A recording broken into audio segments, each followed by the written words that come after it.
Hi, this is Nisan reporting case number 46, Central Philippine University here in CPU versus Court of Appeals docketed in GR number 112230, decided on July 17, 1995. Facts of the case.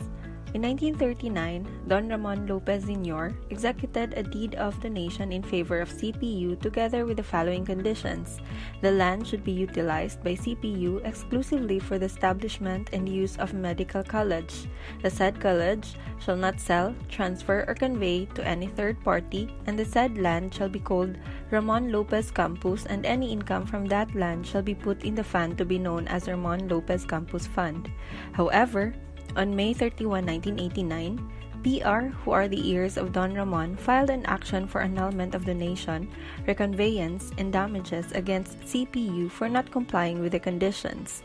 The heirs also argued that CPU had negotiated with the NHA to exchange the donated property with another land owned by the latter. Petitioner alleged that the right of private respondents to file the action had prescribed issues.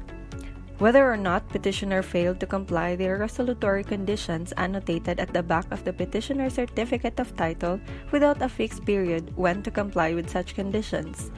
Whether or not there is a need to fix the period for compliance of the condition. The court ruled that on issue number 1, yes, because under Article 1181, unconditional obligations, the acquisition of rights as well as the extinguishment or loss of those already acquired shall depend upon the happening of the event which constitutes the condition. Thus, when a person donates land to another on the condition that the latter would build upon the land, a school is such a resolutory one. The donation had to be valid before the fulfillment of the condition. If there was no fulfillment with a condition, such as what obtains in the instant case, the donation may be revoked and all rights which the donee may have acquired shall be deemed lost and extinguished.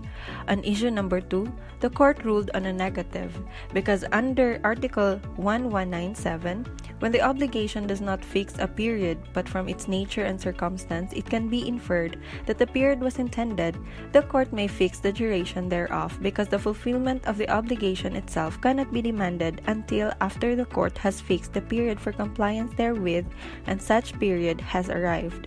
However, this general rule cannot be applied in this case, considering that the different set of circumstances existing more than a reasonable period of 50 years has already been allowed to petitioner to avail for the opportunity to comply, but unfortunately, it failed to do so.